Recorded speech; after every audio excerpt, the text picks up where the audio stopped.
जैसे simple cash book में तो सिंपल हमारी बात थी कि वहाँ पे पेमेंट रिसीव हुई या हमने पेमेंट की, तो एक साइड डेबिट साइड में आ गया और एक क्रेडिट में आ गया।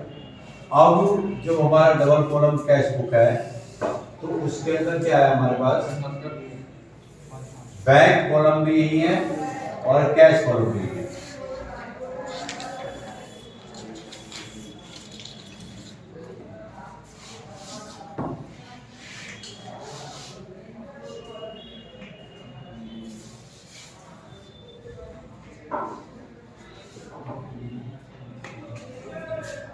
डेबिट साइड में जब हम सारे रिसिप्ट लिखते हैं, क्रेडिट साइड में सारे पेमेंट करते हैं, ठीक है जी। इसमें जो है कुछ एंट्रियाँ ऐसी आ जाती है जो हमारी खालिस कैश से संबंधित होती है, बाहर जाती है। जैसे अभी हमने सिंपल कैश बुक में करा कि यह राम अकाउंट डेबिट कैश या cash account debit to sales, sales account debit to cash, इस तरह की बात हुई हमारी। जहाँ पे हमारा एक अकाउंट जो था कैश बुक का था और दूसरा अकाउंट हमारा दूसरी सब्सिडरी बुक का है, जनरल प्रॉपर का।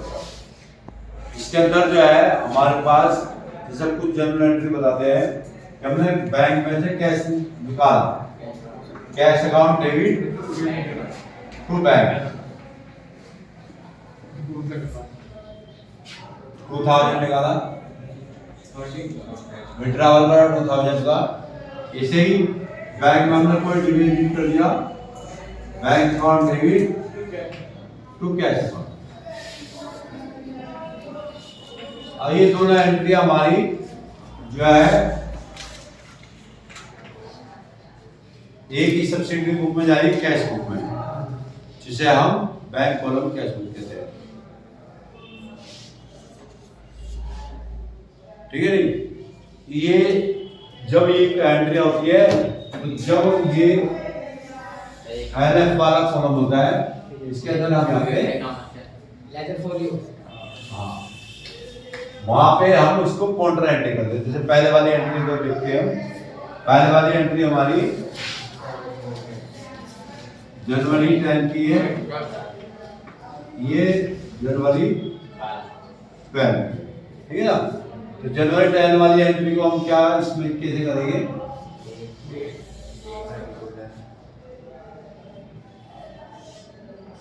डेट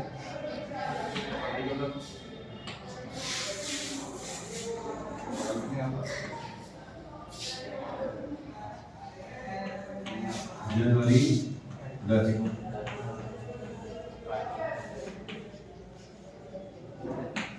अब इसमें ये मुझे बताओ कि पहली एंट्री क्या आई है हमारे यहाँ पे, टू बैंक बोलो, बैंक अकाउंट आएगा टू बैंक। अब यहाँ टू बैंक अकाउंट आ गया, लेकिन इसकी अमाउंट कहाँ जाएगी हमारी, जैसे हमने बताया जब भी हम सब्सिडी बुक का कुछ भी करते हैं तो उसमें क्या करते हैं कि जिस लेजर में करते हैं हम उस लेजर में वो एंट्री नहीं जाती।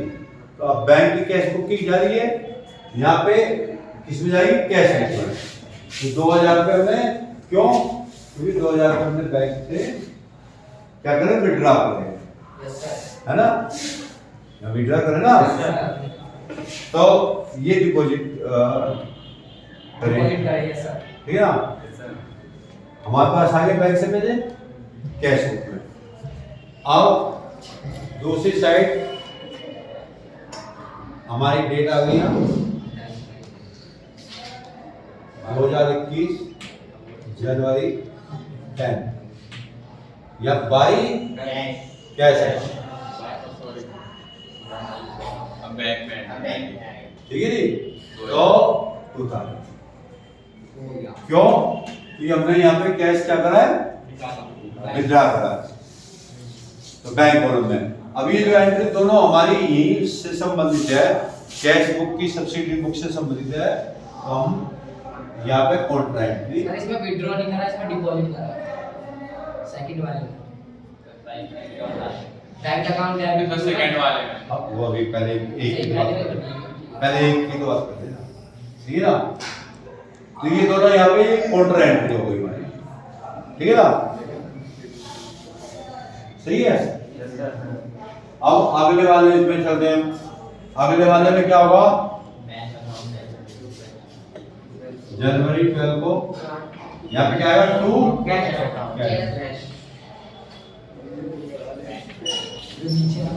कैश अकाउंट में हमारे पास कितना पैसा आ गया,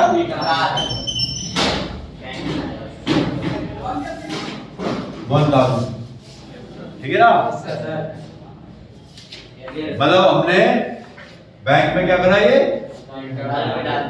1000 रुपये डाल दिए डिपॉजिट, ठीक है नहीं। और अब ये भी काउंटर एंट्री हो गई,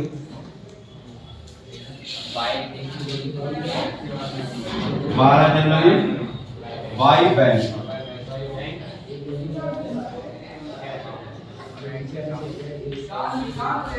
काउंटर एंट्री कैश में 1000, ठीक है ना। ठीक है, कोई कंफ्यूजन नहीं सर। आप बता दो, अब क्या करेगा, अब क्या करेगा आप बताओ। मैं सर कह रहा था कि जो इसमें दोनों चीज में टू बैंक है, जैसे कि जो नीचे वाली टू वाली साइड से लेफ्ट साइड आ रही है, डेबिट वाली साइड, और जो बाएं वाली है उस साइड आ रही है। हाँ, मुझे भी तो काउंटर एंट्री हो गई ना।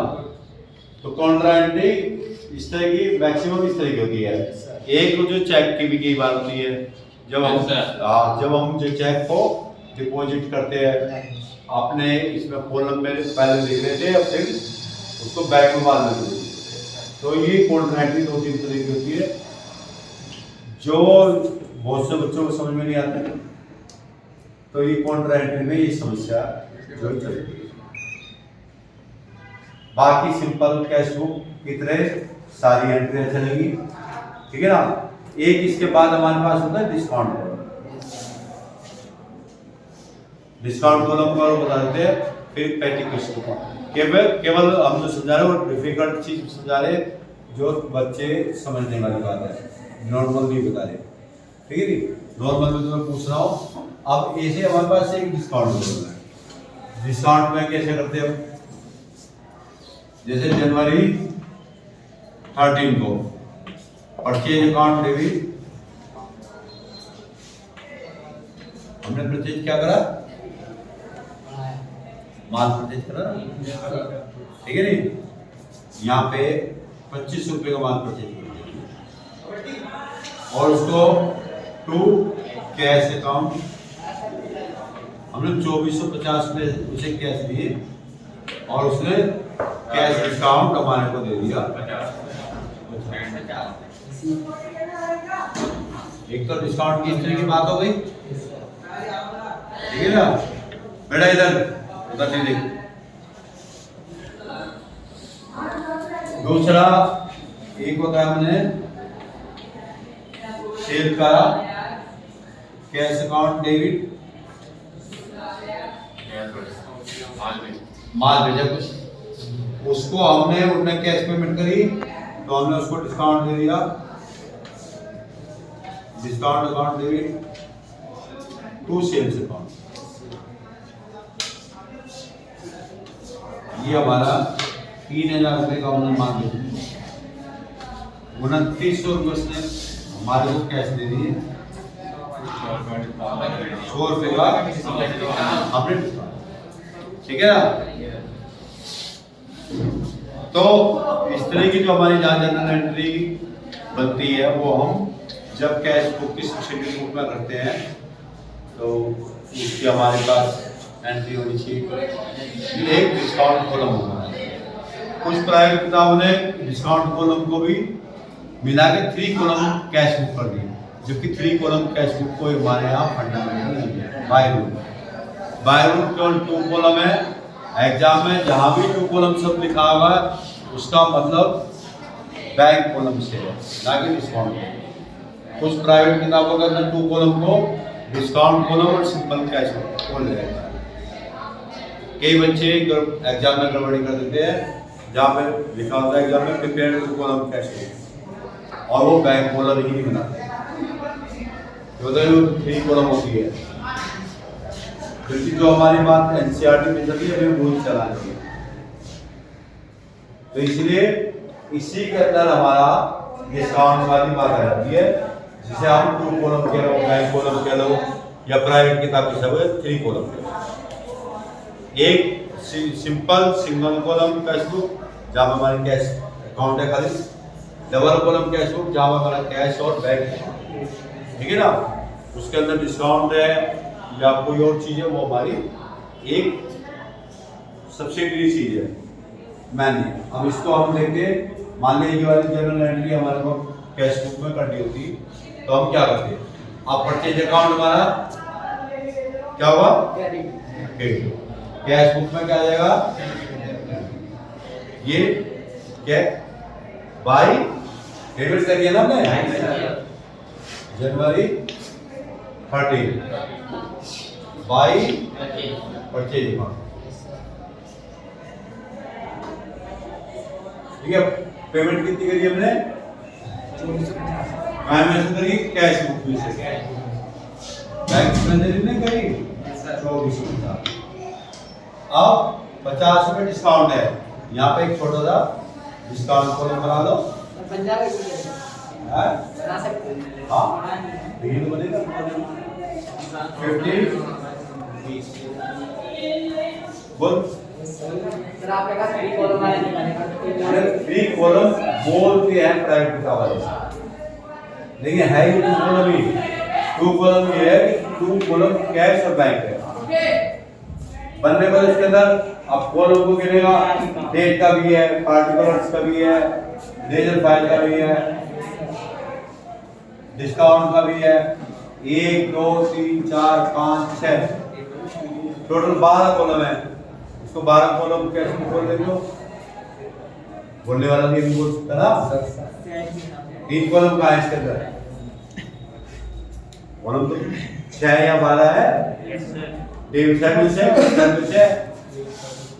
लेकिन जो हमारा टेक्निकल शब्द है वो 2 कॉलम या बैंक कॉलम है। कॉलम तो 12 करेंगे ना, 6 और 6 कॉलम। ये बात हो गई पूरी। सिंगल साइड, इसमें डबल साइड का कोई संबंध नहीं ना, क्वार्टर एंट्री का मतलब। अब अगली एंट्री देते हैं जनवरी 14।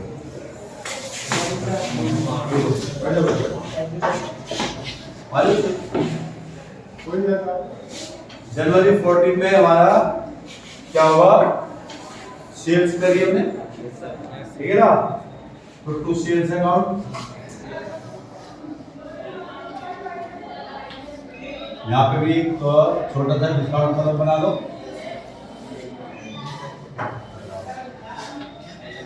ठीक है। सेल्स अकाउंट में 100 करो यहाँ पे डिस्काउंट कॉलम में, और कैश बुक का ना 2009। अब इसके अंदर कई बार वो आप एक पेपर में लिखा था डिस्काउंट अलाउड, डिस्काउंट रिसीव्ड, ठीक है ना। अब उसे अलाउड किससे करेंगे, रिसीव किससे करेंगे, जैसे अभी इसने शब्द बोला वो भी समझा देते हैं। भाई हम किसी से कोई चीज ले रहे हैं, सीधी सीधी बात रिसीव हो गई। अब हमने परचेज करा तो क्या हुआ, हमारे पास डिस्काउंट रिसीव, वैसे लिख देते हैं डिस्काउंट रिसीव कॉलम, कुछ प्राइवेट किताबों में इतना रहता है। और जब हमारे को मिला है डिस्काउंट अलाउड, मिला है तो रिसीव आ गया, ठीक है ना। और जब हमने सेल्स करी है तो हमने दूसरों को दिया ना, अलाउ कर दिया, ठीक है ना। तो ये कैश बुक की मेन चीज है, और कुछ समझना होगा वो इंडिविजुअल समझ सकता है, कोई दिक्कत नहीं। नॉर्मल कैश बुक है, किताब के अंदर कोई भी कॉलम समझ में ना आए वो प्रैक्टिस करते हुए समझ सकते, कोई दिक्कत नहीं। जब मर्जी जैसे मर्जी समझने में कोई दिक्कत नहीं है। ठीक है, कुछ और समझना है तो इस डबल कॉलम के स्वरूप में बैक कॉलम का स्वरूप में वो मैं बताऊँ, समझ रहे हैं? नहीं हाँ बेटा बोल, समझ रहे हैं? सर चलो ठीक है।